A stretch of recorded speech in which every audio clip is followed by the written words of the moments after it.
Estamos ya junto a Dr. File. ¿Cómo está, doctor? Muy bien, Eduardo, como siempre. Muy bien, y bueno, la contingencia parece que nos va a demorar un poco el inicio del episodio de hoy día, pero hay muchas personas que querían saber. Viste que tiene Dr. File, que ha hablado justamente, no hace mucho, estuvimos hablando de la crisis de la Iglesia Universal, de la Iglesia Católica, y esto que sucedió ayer y estos episodios que se han venido repitiendo en nuestro país, se enmarcan dentro de esa crisis, Dr. File. ¿Qué te extraña, Eduardo? Pero primero uno ya no puede hablar de crisis de la Iglesia Católica. Uno tiene que hablar francamente de una decadencia de los últimos días de la Iglesia Católica y rescatar algunas cosas. Ayer a Tito Rivera, pero el cura que vino, bueno, no lo voy a nombrar como cura porque llegado a este punto no se puede nombrar como cura a estas personas, ¿ya? Perdieron su calidad moral hace muchísimo tiempo.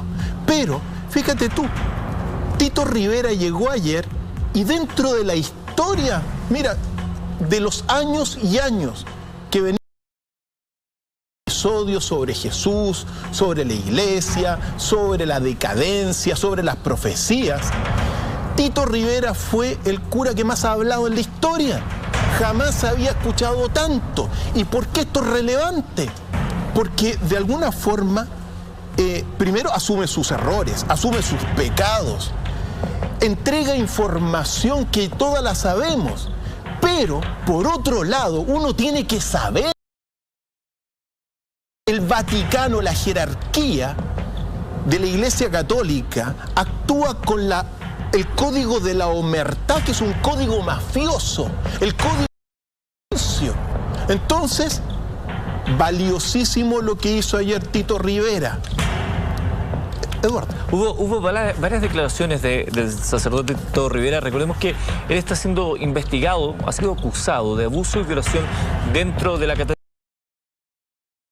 Determinará las relevancias, implicancias y las condenas eventuales para las personas que efectivamente sean consideradas culpables o no. Ayer habló de varias cosas. Una que sin duda llamó la atención fue, me parecía a mí, la primera vez que escuchaba a un sacerdote en ejercicio activo reconocer públicamente haber tenido sexo una vez habiendo sido ordenado sacerdote. En la investigación también se declara que usted tenía relaciones sexuales con mujeres. ¿Eso es verdad? Con mujeres, sí. ¿Tuvo usted relaciones sexuales con mujeres después de haber sido ordenado sacerdote? Sí. Pese a que su nombramiento sacerdote lo impide y lo prohíbe. Claro, pero esto es como matrimonio. Uno promete y al andar en el camino cae. ¿Cuántos matrimonios con infidelidad hay? Que puede haberse jurado amor, haber jurado eternamente una relación, se quiebra. ¿No le parece más grave en el sentido de que el celibato es parte importante del sacerdocio? Sí, el celibato es un compromiso, pero uno puede tranquilamente pensar que la capacidad humana no da para ser fiel absolutamente, que el ser humano está destinado también a tener una actividad sexual y que es imposible no hacerlo porque de alguna manera se busca para suplir esta forma de vida. Usted como sacerdote, y me acaba de decir que siendo sacerdote tuvo relaciones sexuales con mujeres, ¿esto era frecuente? No, no. Fue puntualmente con una persona. ¿Con una sola mujer? Sí. ¿En una sola oportunidad? No.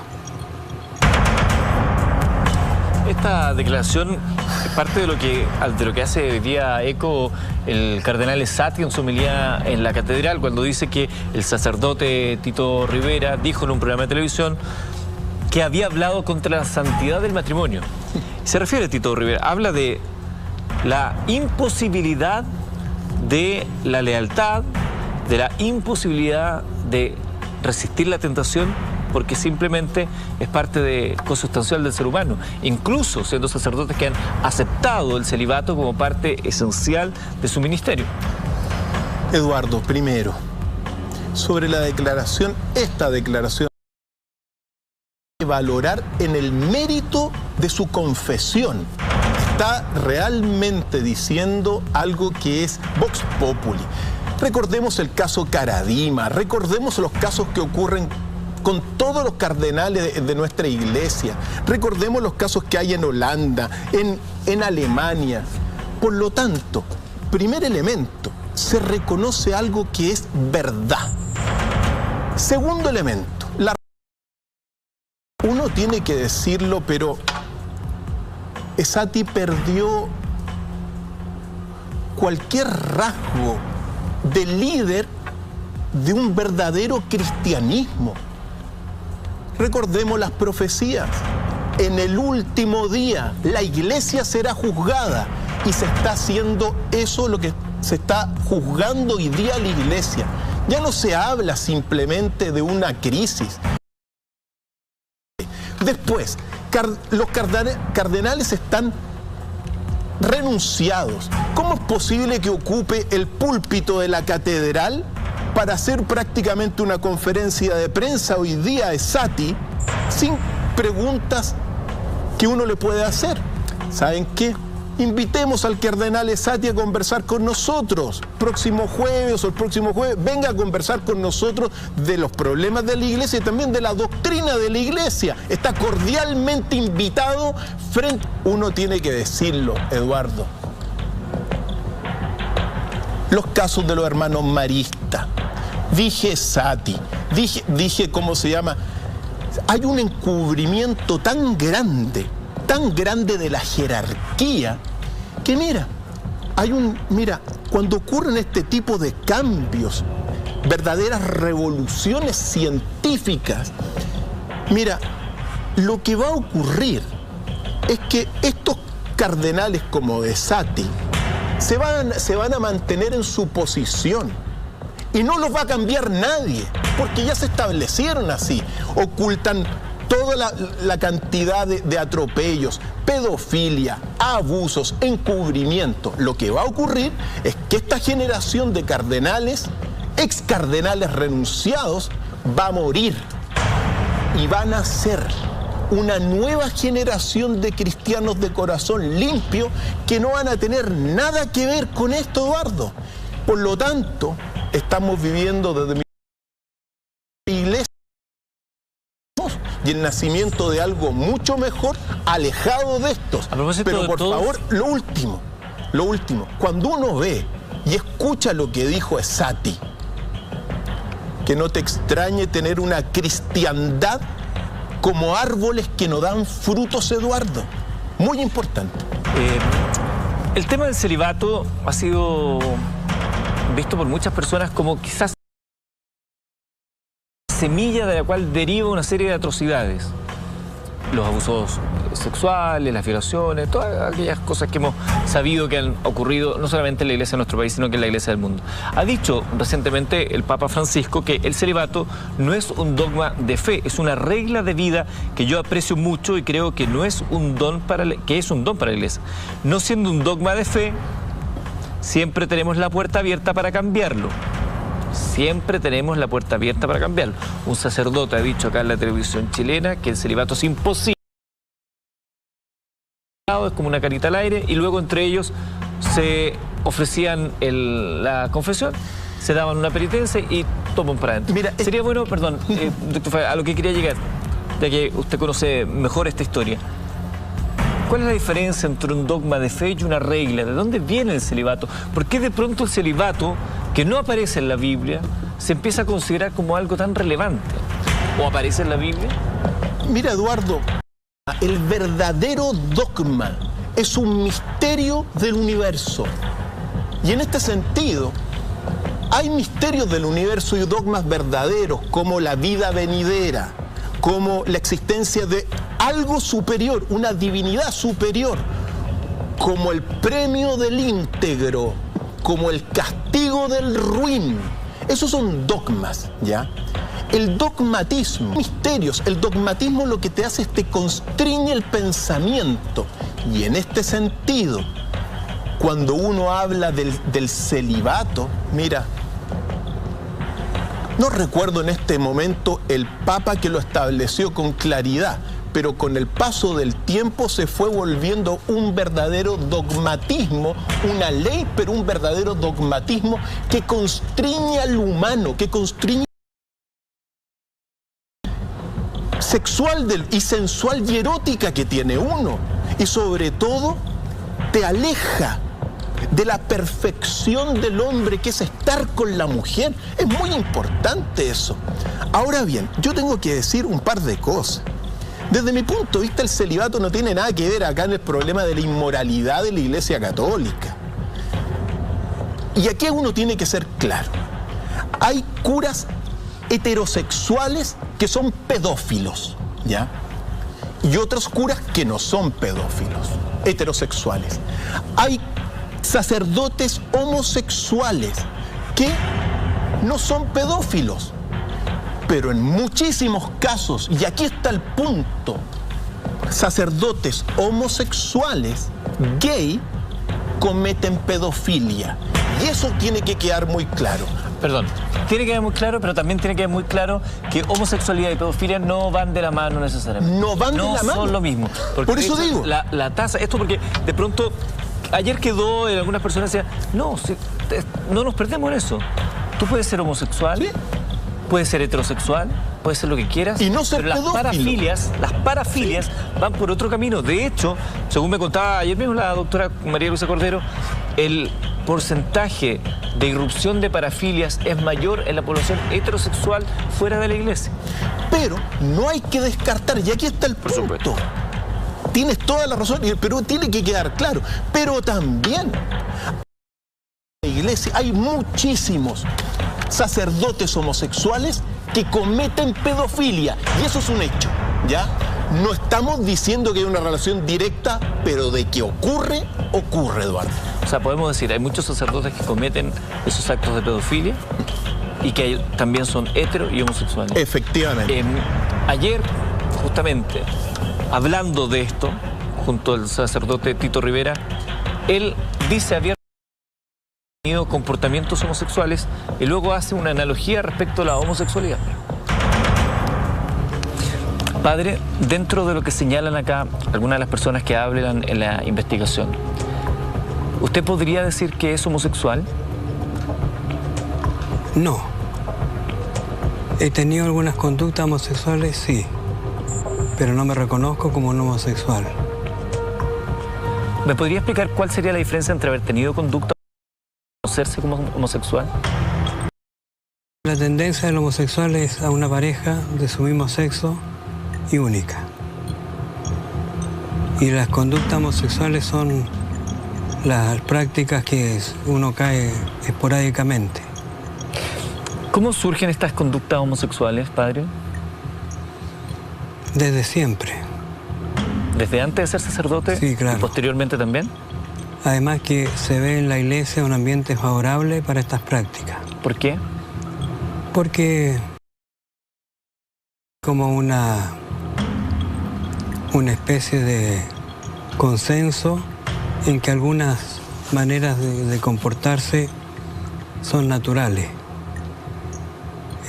¿Cómo cuáles, por ejemplo, padre? Saludarse con un beso en la mejilla. Que no tiene nada homosexual. No, pero se usa en ese sentido. El hombre, una especie de desprecio a la mujer, porque la mujer era concebida como el pecado y la Eva era la serpiente. ¿Hay muchos sacerdotes homosexuales en la Iglesia Católica chilena? Sí. ¿Podría atreverse a dar un porcentaje? No me atrevería, pero del ambiente que yo conozco y de las personas que yo conozco y de algunos que sí sé fehacientemente que son homosexuales, no me atrevería a dar un 50% quizás más o un poco menos, pero por ahí me da la impresión que de lo que yo conozco. ¿Tuvo usted relaciones sexuales homosexuales consentidas durante su sacerdocio? Sí. Consentía, nunca forcé a nadie. Nunca he forzado, no a nadie, sino a aquel con el que tuve alguna relación. Pero el forzar, el imponerme, no.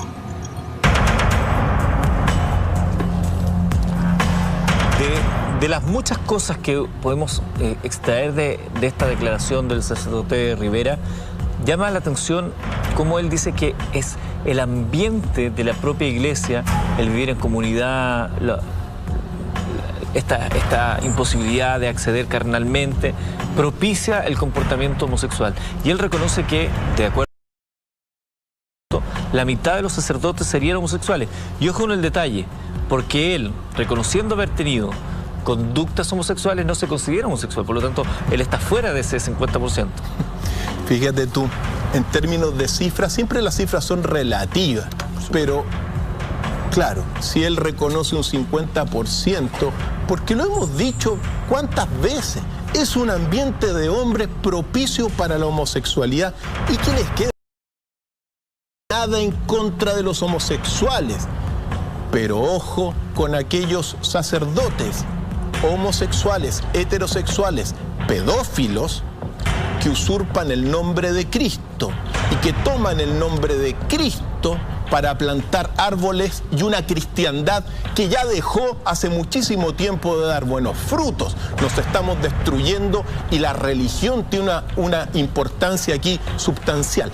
Pero claro, fíjate tú, que él reconoce un 50% de homosexuales.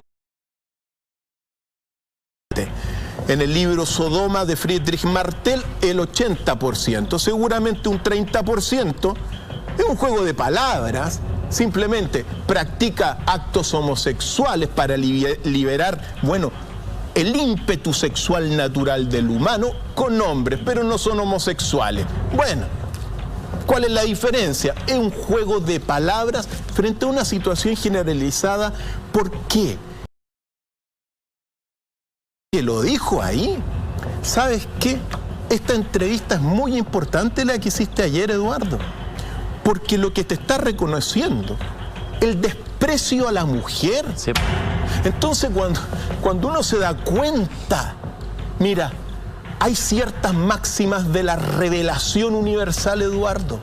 No existe ningún verdadero profeta de la humanidad que haya denigrado a la mujer. Todo verdadero profeta como Jesús, lo que hizo realmente fue levantar a la mujer.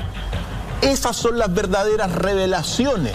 Y cuando uno ve la doctrina de Jesús, Jesús estaba rodeado de mujeres. En los evangelios secretos y recientemente descubiertos, él rescata a la mujer.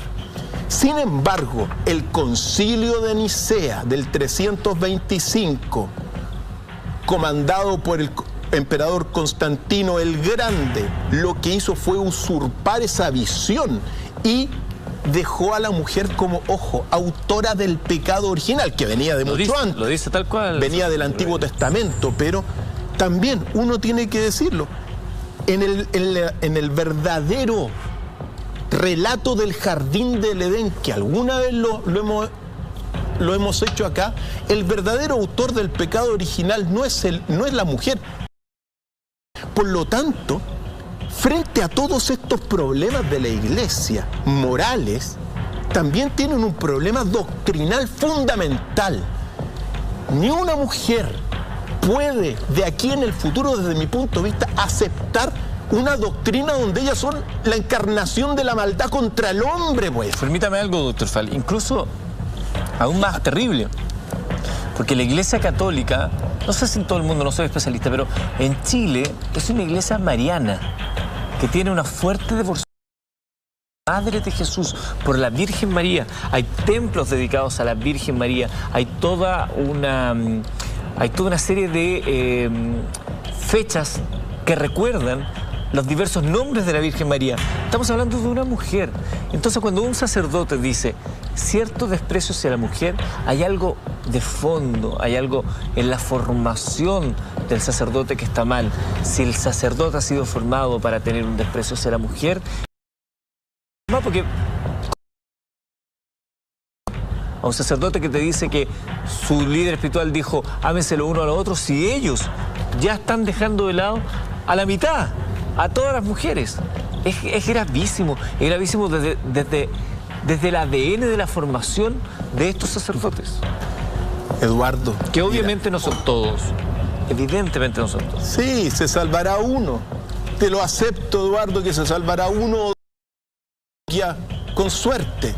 Pero yo lo he dicho, dudo muchísimo que la jerarquía se salve, y partiendo por Esati, y el Papa tampoco se salva, porque lo saben esta cuestión, y lo saben hace mucho tiempo. Doctor File, mencionaba recién a Frédéric Martel y su libro Sodoma, donde habla de este 80% de sacerdotes homosexuales, que, insisto, no tiene nada, el problema no es que sean homosexuales, el problema es que es una iglesia que ha rechazado la homosexualidad y que además tiene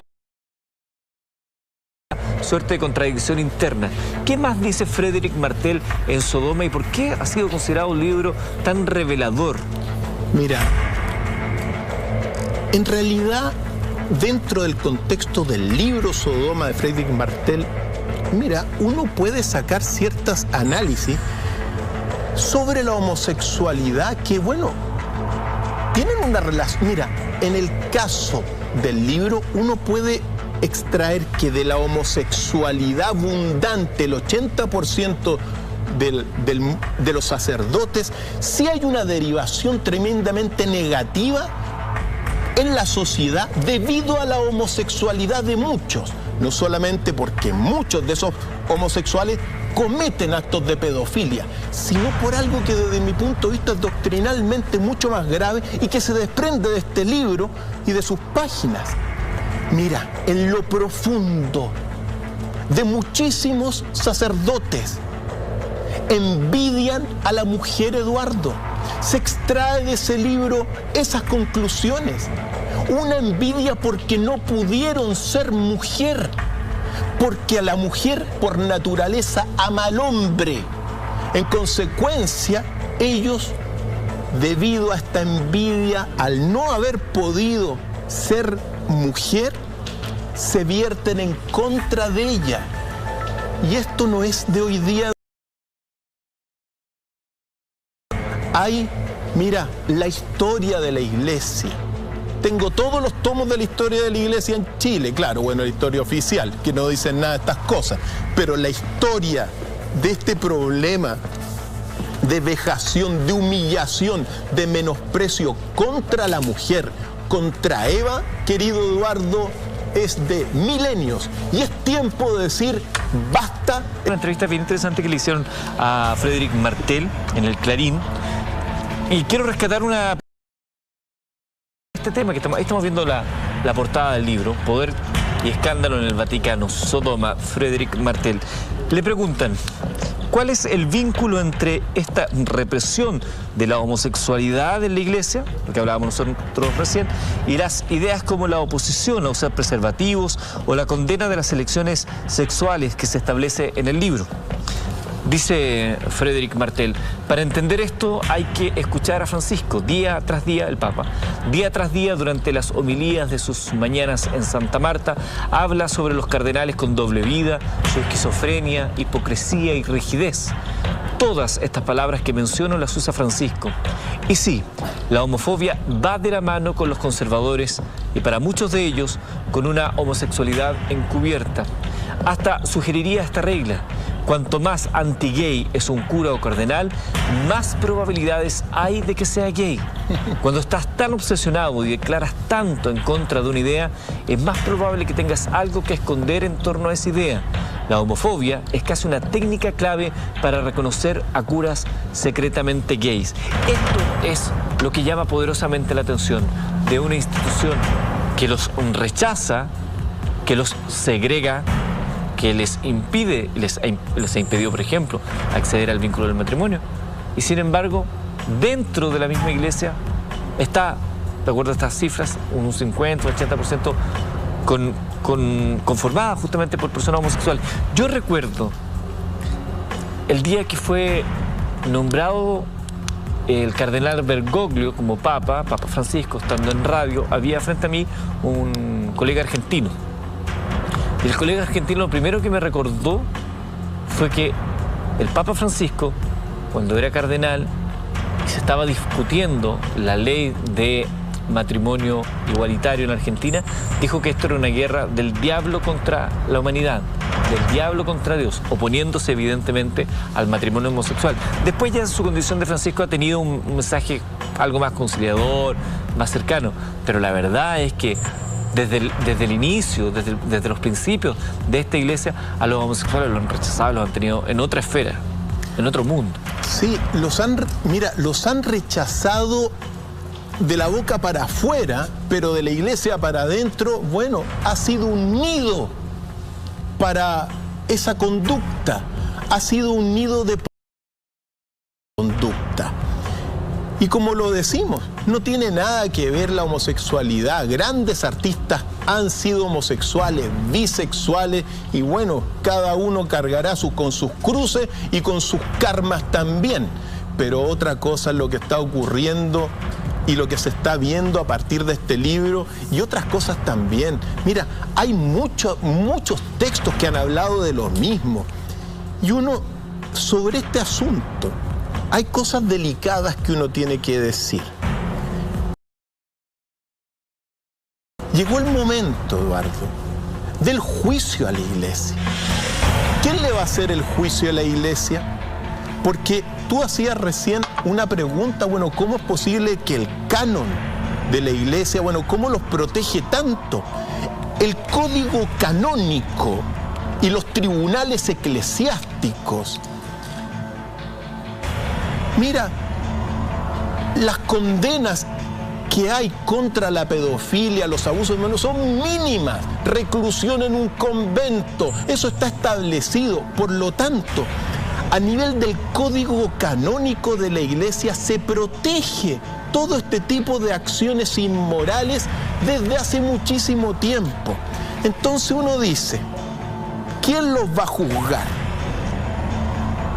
En el caso de del Tito Rivera, ¿quién lo va a juzgar? Porque, mira, los tribunales civiles solamente van a poder determinar y juzgar en base a presunciones este caso. Es decir, se aparece un testigo, pero ya pasó mucho tiempo, por lo tanto es posible que salga paja. A mayor abundamiento, el sacerdote Rivera ya fue sancionado por la iglesia. ¿Y cuál fue el castigo? No poder hacer misas públicamente. Sí, yo no entiendo cómo es Sati, si está renunciado, está en la catedral. Bueno, porque no le han aceptado la renuncia. Usurpan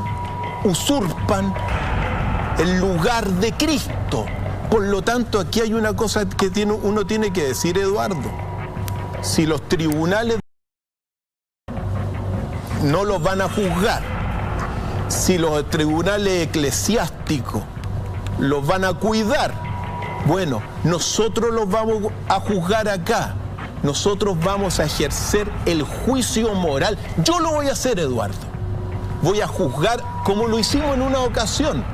Porque alguien tiene que decir basta. Permítame un segundo, doctor Far, porque otro momento de la entrevista de ayer tiene que ver con la investigación canónica y dentro de los diversos testimonios que aparecen en esta investigación que tuvimos la oportunidad de leer íntegramente, aparecen las confesiones, declaraciones de Franco, un ex acólito, quien había sido sindicado como sospechoso de haber robado algunas cosas dentro de la catedral. Es Franco quien se refiere justamente a ciertos comportamientos y dichos del sacerdote Rivera. Sacerdote, le quiero preguntar también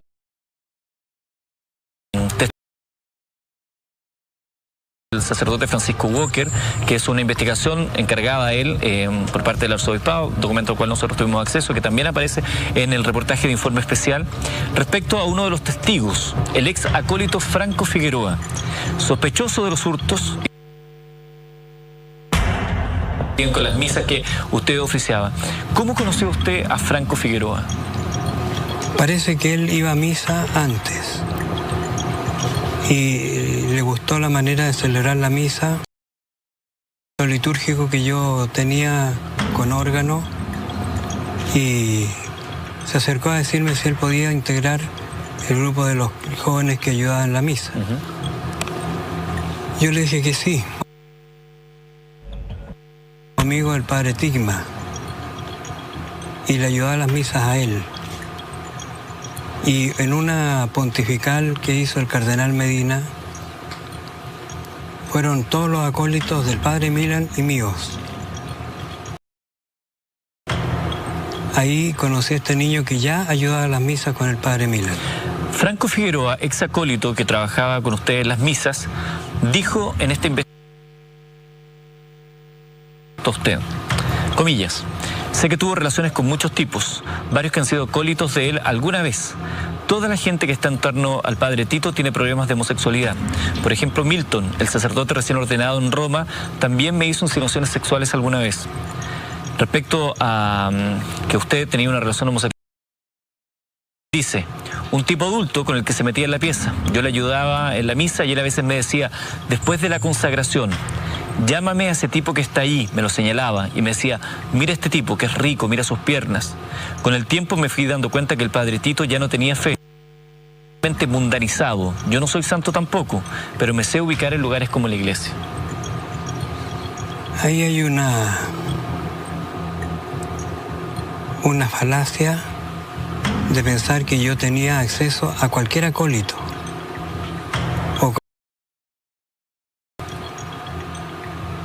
Este niño, no sé por qué, tenía como cierto grado de dificultad en el trato con el resto de los acólitos. Creo que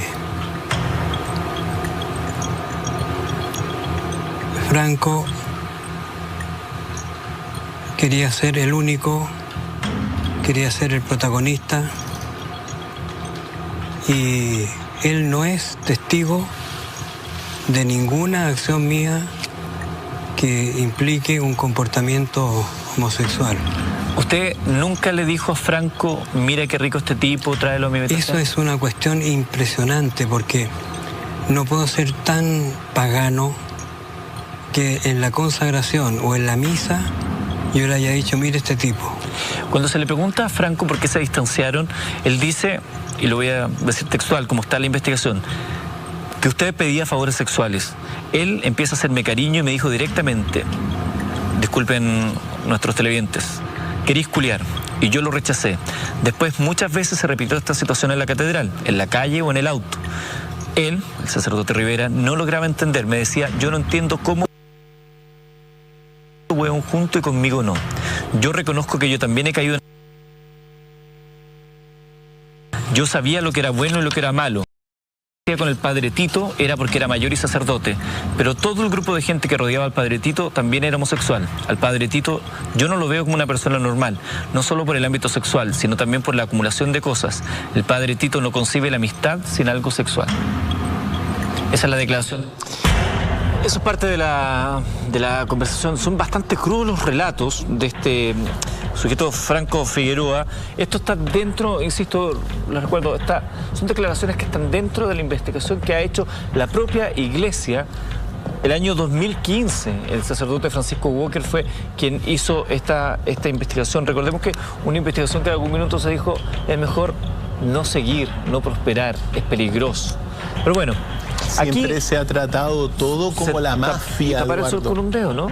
Trate de hacerlo. Cierra un ojo y trate de tapar el sol con un dedo. Y siempre, ojo, porque, mira, hay que destacar nuevamente que Tito Rivera haya hablado lo que está hablando. Totalmente, sí. Porque es una vergüenza que cardenales y obispos condenados, reconocidos, no, digamos, por la misma Iglesia, condenados, no reconozcan los pecados y los errores, Eduardo.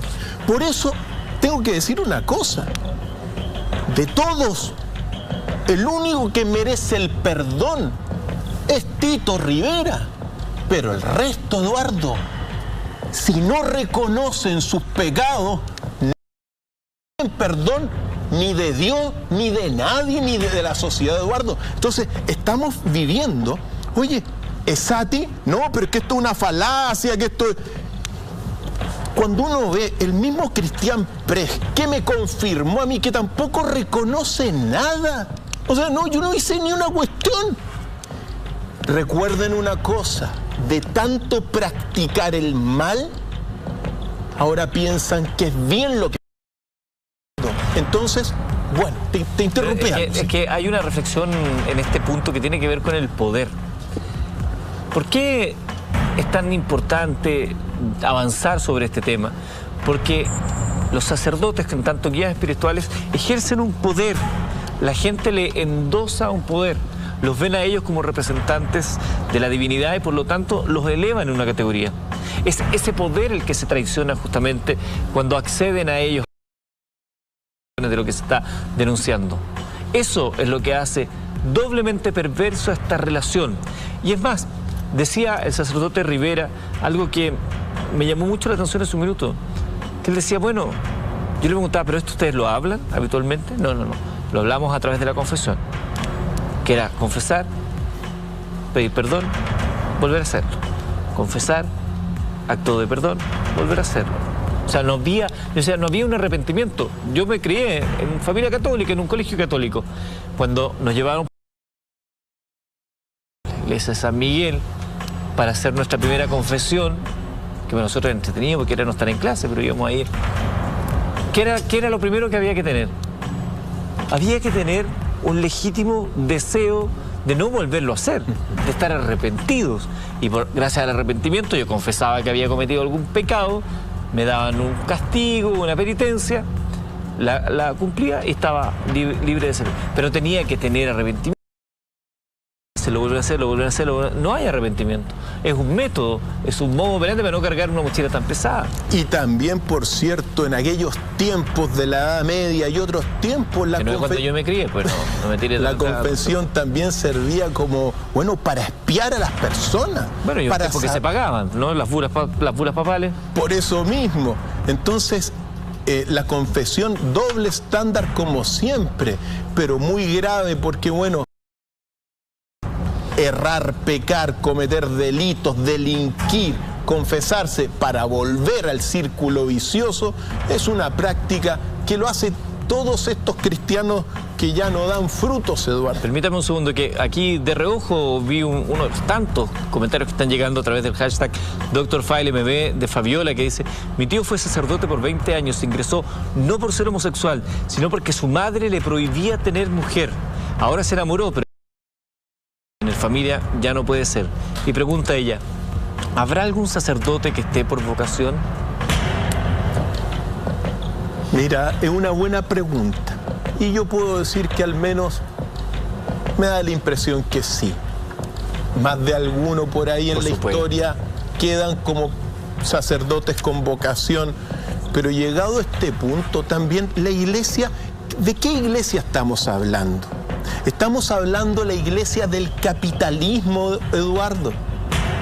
El mismo Hugo Cepeda la semana pasada dijo: el principal problema, bajo el punto de vista de él, es, bueno, el dinero en la iglesia, el afán de dinero, la codicia, el poder y la protección también que, bueno, que tienen bajo ese claustro hermético que uno no sabe nada, porque opera con... Tiene que decir un par de cosas también respecto de esta entrevista. Mira, y sobre todo con la respuesta de Esati, la desafortunada. Mira, Esati le habla a personas que son corderos, que no cuestionan nada y que son muy ignorantes. Pero para la opinión pública general, el discurso de Esati se de todas partes. Y uno tiene que decirlo porque cuando uno escucha lo que dijo en la catedral, mira, la iglesia durante milenios ya tiene una forma de defenderse públicamente. Primero, se victimiza la iglesia. Entonces, pobre de nosotros, decía Sati por ahí, ya por este sacerdote que dio una entrevista. Efectivamente, se victimiza primero y después descalifica. Presten mucha atención a esos discursos, queridos amigos. Y se victimiza como si Tito Rivera no fuera parte de la iglesia. Lo ves como un ente externo. Si Tito Rivera, el sacerdote Tito Rivera, sigue siendo técnicamente todavía parte de la iglesia, pese a que él pidió salir técnicamente no sé cómo se llamará, pero pides dejar de ser sacerdote y ahora se acelera a propósito de lo que dice hoy día el arzobispado de Santiago. Pero cuando hablan de un miembro de su iglesia, ¿por qué lo ven como un ente externo que nos ataca? Es un ente de dentro de la iglesia, son ellos mismos. Siempre escuchar hablar es Sati, es como escuchar algunas narraciones sobre Alejandro VI, el primer don de la mafia italiana, según Mario Puzo, autor del Padrino y otros tantos libros de mafia. Pero realmente un mafioso. Decir lo siguiente también, porque así como la iglesia se victimiza y descalifica, entre los curas, mira, esto está en el Evangelio de Judas. Los sacerdotes, entre ellos, se honran y se humillan. Y estamos viendo prácticamente esas palabras proféticas del Evangelio de Judas anónimo del siglo II que se cumplen hoy día. Se honran y se humillan entre ellos mismos. Y mientras eso lo hacen, van cometiendo sus sacrificios. Y los sacrificios son los actos de pedofilia. Eso lo dijo el Papa hace pocos días atrás.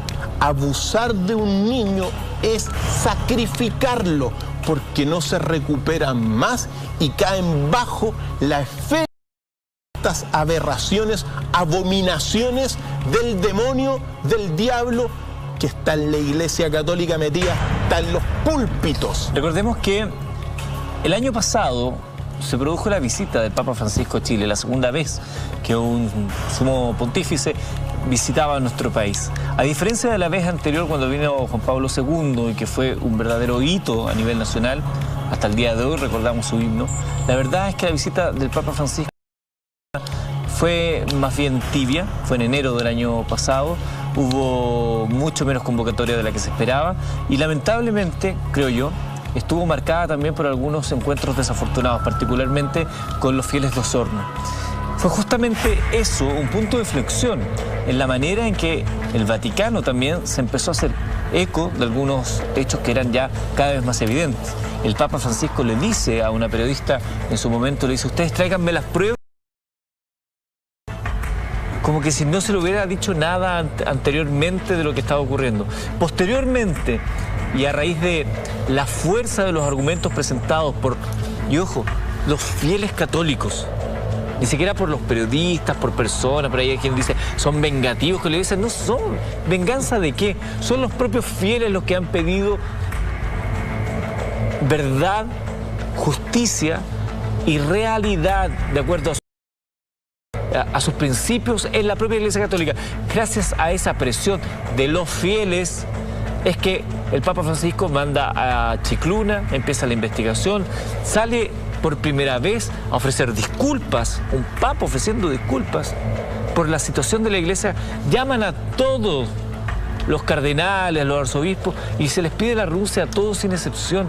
O sea, lo que ha ocurrido con la Iglesia Católica chilena es un ejemplo por lo podrida que estaba de la putrefacción global. Y eso no lo decimos nosotros, lo contrario a lo que algunos podrían pensar, en lo particular me resulta dolorosa la situación de la Iglesia Católica, sin ser hoy fiel, sin ser hoy una persona que se considera católica, pero lo fui durante muchos años, porque veo los niveles de fe que tienen gente a la cual yo quiero mucho, que siguen creyendo y que ven con dolor cómo los pastores son los que se han descarriado, no las ovejas, los pastores. Eduardo, primera observación. Nadie está atacando a la iglesia se está desmoronando desde sus bases y cimientos. por la inmoralidad y por sus doctrinas que, bueno, ahora las podemos ir complementando con las grandes visiones que hemos descubierto el último tiempo, gracias a los evangelios del último tiempo sobre Jesús. Pero decir lo siguiente, uno lo que hace aquí es al menos representar primero a muchísimos chilenos que no somos tontos, sino somos tarados. Eso uno lo tiene que decir. Si aquí, ¿qué creen? Que engañando, que omitiendo, que falseando la verdad, ¿van a seguir en el poder moral? No. Cada vez más las cifras dicen que la desconfianza en la Iglesia Católica del chileno es más del 80%. Y con esto va a ir creciendo hasta que va a caer esta generación y van a ser algo mucho mejor, queridos amigos. Pero a uno le corresponde reflejar, al menos como te señalé, un juicio de la ciudadanía. Porque aquí hay un engaño no de un día ni de 2 días, de décadas. Toda una vida engañados, Eduardo. Por eso, cuando el cristiano de corazón limpio se ve consternado, otros, como tú señalaste, que tienes cierta pena por la iglesia, yo digo, no tengo pero nada de pena con la iglesia, al contrario. Lo que está ocurriendo hoy día es una gran revelación, queridos amigos. Es enhorabuena que está ocurriendo todo esto porque lo sabemos para recomponer el camino. Pero imagínate, Eduardo, seguir en el silencio. El silencio es cómplice, doctor Fay. Hablamos de la visita del Papa por lo que se generó posteriormente, por cómo ha habido un vuelco. Incluso el mismo Papa Francisco ha terminado reconociendo que existía esclavitud sexual de algunas monjas. Pero hace muchos años que Juan Carlos Cruz, que James Hamilton, que José Andrés Murillo empezaron a decir a quien les quisiera escuchar algo que muchas veces fue desechado. Ellos hablaban de un sacerdote que estamos viendo ahí en pantalla, Karadima, quien para muchos era un santo en vida, un hombre que había traído una infinidad de vocaciones sacerdotales, un hombre que manejaba una de las parroquias de los sectores más poderosos de la capital en términos económicos y también de influencias. Y resulta que ese señor que estamos viendo en pantalla, si no fuera por la persistencia de Juan Carlos Cruz, James Hamilton y José Andrés Murillo, no habríamos llegado a saber jamás lo que él había hecho. Ellos sabían que el delito había prescrito. Ellos habían vivido su propia travesía por el desierto para atreverse a decirlo públicamente y llegar a la justicia, solo con el objetivo de que se estableciera la verdad. Y la verdad se conoció. Los menospreciaron, no los escucharon. Errázuri, el cardenal Errázuri, hizo vista gorda de las denuncias. Las autoridades siendo cómplices. Efectivamente, fue calificado peyorativamente como víboras, incluso en unas cartas que se descalificaron. Y hoy día sabemos que en realidad Karadima era prácticamente la encarnación del diablo, el gran imitador. Pero uno no puede olvidar, mira, Arteaga como el principal sacerdote y cardenal y obispo de la Universidad Católica de Chile, Eduardo. Arteaga, que ahora, bueno, está más desaparecido, mejor que ni aparezca. Koljatich también, Juan Barros, la cofradía y muchos más. Ellos eran las autoridades y muchos más en las redes de estos tentáculos siniestros, Eduardo, de sacrificios. Detengámonos un minuto en Karadima, porque la figura de Karadima realmente es clave para entender todo lo que vino después. Karadima, insisto, era considerado un santo en vida. Mira, llegado a este punto, todas las denuncias que hubo, incluso la película que se hizo oportunamente sobre lo que ocurría, horroroso. Abusos. Mira, llegado a este punto, claro, en este minuto Karadima debe estar protegido en un convento practicando las cosas que suele practicar. Nadie lo sabe, pero uno puede suponer esas cosas.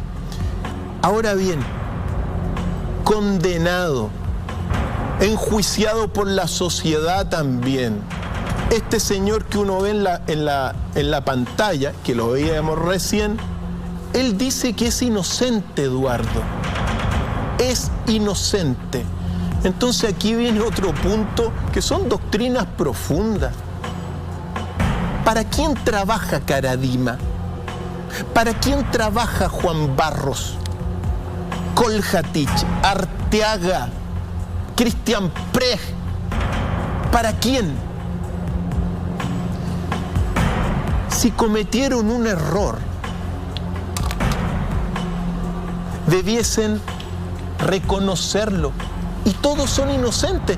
Entonces, no sé, siempre yo me pregunto, ¿estaremos mal nosotros? Es raro que si todos son inocentes, el mismo Papa Francisco se haya referido justamente a los abusos que han ocurrido en la Iglesia Católica chilena. Esta es mi angustia y el dolor por el hecho de que algunos sacerdotes y obispos hayan violado la inocencia de menores y su propia vocación sacerdotal al abusar sexualmente de ellos. Es algo más que actos reprobables. Es como un culto sacrílego, porque esos chicos y esas chicas le fueron confiados al carisma sacerdotal para llevarlos a Dios. Y ellos los sacrificaron al ídolo de su concupiscencia. Eduardo, mira, aquí hay varios aspectos, al menos que señalar. Primero, cuando Francisco asume el pontificado, las señales que dio verbalmente fueron correctas. Es decir, desde la primera semana denunció a la pedofilia y todas las... Y fue generando una doctrina bastante renovada, incluso con la encíclica medioambiental que realizó. Por lo tanto, uno lo puede ver como algo de esperanza frente, bueno, a toda esta debacle moral y doctrinal. Pero hay un par de cosas que decir respecto de estas declaraciones, porque, mira, suele suceder que a nuestro país nos de conejillos de India, ¿ya? Nos utilizan como palos blancos.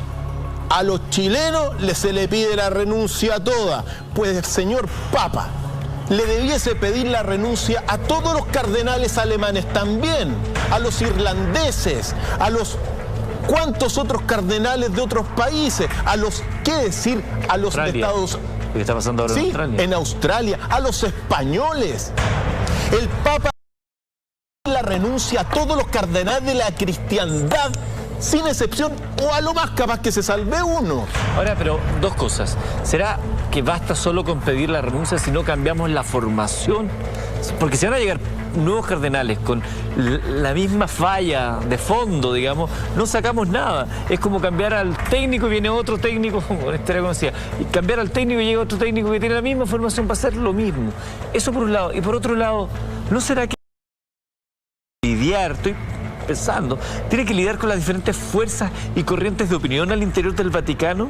Con la mafia, por supuesto, con la omertá, con la mafia, Eduardo. La mafia está en el Vaticano y llega al Vaticano.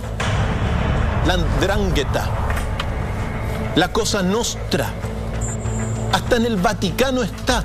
Y decir lo siguiente, una cosa, porque tú dices, bueno, aquí no va a haber un reemplazo, pongamos un parche, pongamos un curita que la gente quiera, porque la ciudadanía chilena y de gran parte de nuestro continente dejó de tener confianza en esta iglesia. Es así.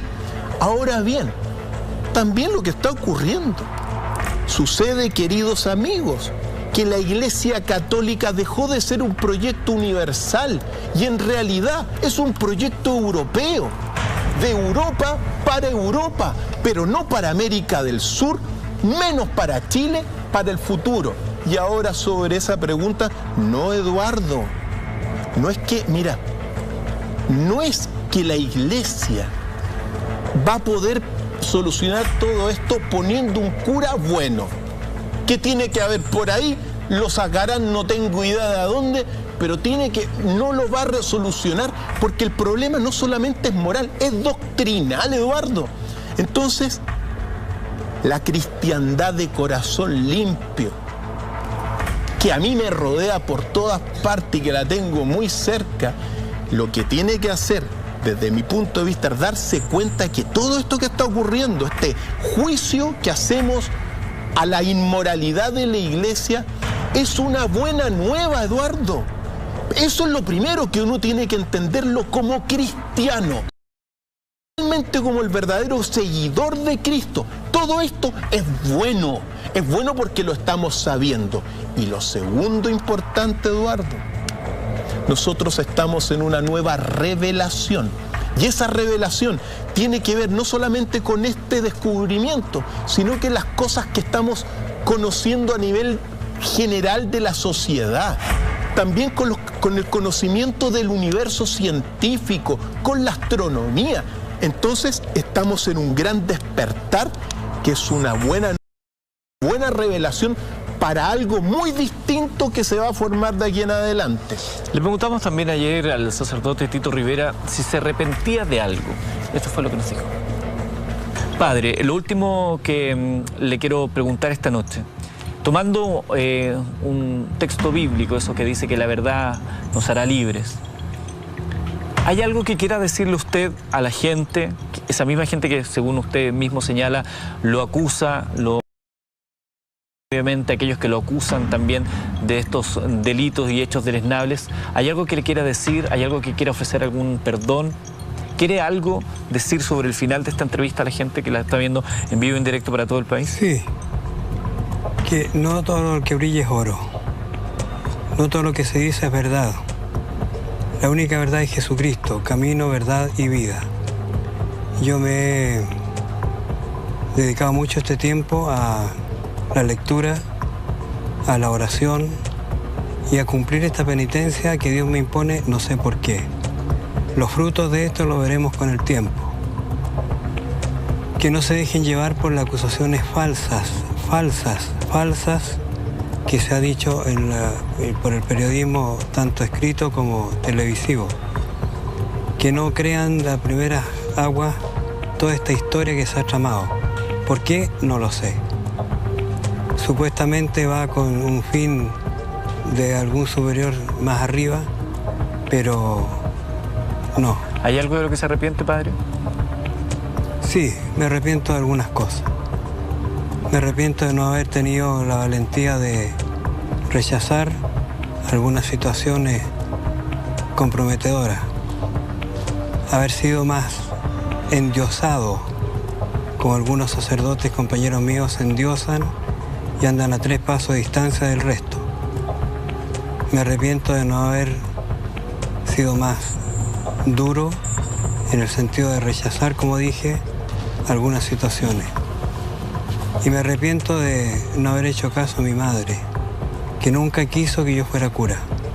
Mi padre, un socialista del tiempo de Grove, tampoco quería que yo fuera sacerdote. Quizás ellos estaban en su fuero interno avisorando toda esta situación que con el tiempo me iba a ocurrir. Declaraciones del sacerdote Tito Rivera que vamos a comentar y analizar junto a Dr. File al regreso de la pausa. A las 11:41 estamos en vivo en Mentiras Verdaderas.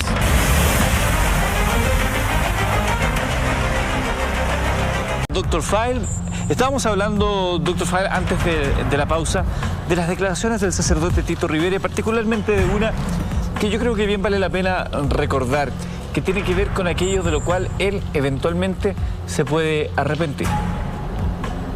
Padre, lo último que le quiero preguntar esta noche, tomando un texto bíblico, eso que dice que la verdad nos hará libres, ¿hay algo que quiera decirle usted a la gente, esa misma gente que según usted mismo señala, lo acusa, lo imputa previamente a aquellos que lo acusan también delitos y hechos deleznables? ¿Hay algo que le quiera decir? ¿Hay algo que quiera ofrecer algún perdón? ¿Quiere algo decir sobre el final de esta entrevista a la gente que la está viendo en vivo y en directo para todo el país? Sí, Que no todo lo que brilla es oro. No todo lo que se dice es verdad. La única verdad es Jesucristo, camino, verdad y vida. Yo me he dedicado mucho este tiempo a la lectura, a la oración. Esta penitencia que Dios me impone, no sé por qué. Los frutos de esto los veremos con el tiempo. Que no se dejen llevar por las acusaciones falsas que se ha dicho por el periodismo tanto escrito como televisivo. Que no crean la primera agua toda esta historia que se ha tramado. ¿Por qué? No lo sé. Supuestamente va con un fin de algún superior más arriba, pero no. ¿Hay algo de lo que se arrepiente, padre? Sí, me arrepiento de algunas cosas. Me arrepiento de no haber tenido la valentía de rechazar algunas situaciones comprometedoras. Haber sido más endiosado, como algunos sacerdotes compañeros míos se endiosan y andan a 3 pasos de distancia del resto. Me arrepiento de no haber sido más duro en el sentido de rechazar, como dije, algunas situaciones. Y me arrepiento de no haber hecho caso a mi madre, que nunca quiso que yo fuera cura. Mi padre, un socialista del tiempo de Grove, tampoco quería que yo fuera sacerdote. Quizás ellos estaban en su fuero interno avisorando toda esta situación que iba a ocurrir. Arrepentimientos, su madre que no quería que fuera sacerdote, su padre, los curas endiosados.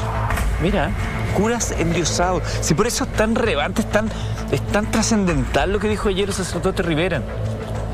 Decir lo siguiente, 3 cosas, Eduardo, desde mi punto de vista muy relevantes. Amigos y amigas, de los arrepentidos es el reino de los cielos.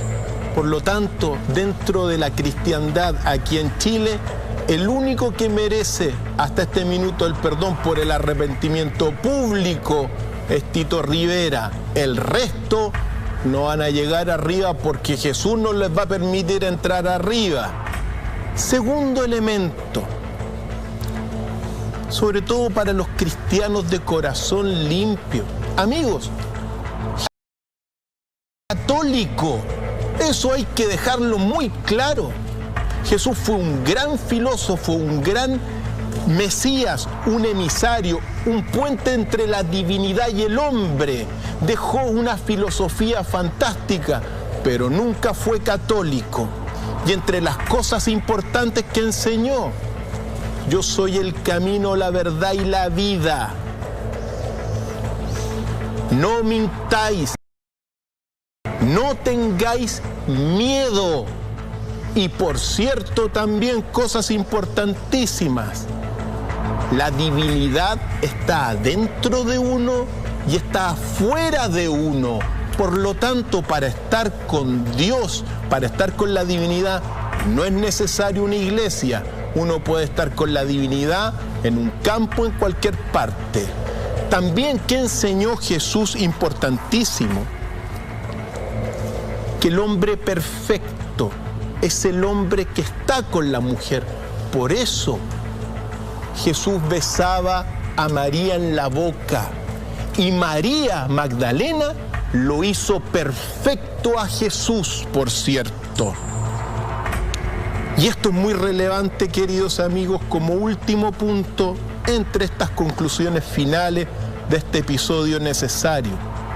El peor de todos los errores, el peor mal que existe es la ignorancia. Y en consecuencia, queridos amigos, hoy día estamos sabiendo verdades y eso nos tiene que poner contentos porque se nos está revelando algo muy valioso, no para hoy día ni para ayer, sino para los próximos días y los próximos siglos. Regenerar el corazón destruido de todo lo que es, bueno, la creencia que se ha tenido durante mucho tiempo. Por lo tanto, estas cosas son relevantes, no hay que mirar esto como algo negativo. Y lo último que quiero decir, Eduardo, mira, a todos los cardenales, curas, abusadores, los invitamos acá para que vengan y para que confiesen o para que digan sus errores, porque de los arrepentidos es el reino de los cielos y los designios de la divinidad ninguno de ustedes lo conoce. A mí me pasa, doctor File, que una parte de mí es bien agradecida de la Iglesia Católica. Yo me crié en un colegio católico, me crié en un mundo católico, iba a misa, participaba activamente de la misa, mis padres eran muy creyentes, mi familia. Tengo cariño por muchos sacerdotes que hacen un trabajo encomiable, particularmente con la gente más pobre. Sacerdotes conocidos que hemos tenido acá en el programa. Felipe Berríos, a quien fuimos a saludar a Antofagasta, el padre Sergio Díaz de la región del Maule, que también estuvo con nosotros, y así otros muchos sacerdotes e instituciones. Colaboro frecuentemente con una institución que se llama Puente, ligada a la Iglesia Católica y que ayuda a cabros que están estudiando, que tienen beca y sin embargo necesitan plata para el transporte.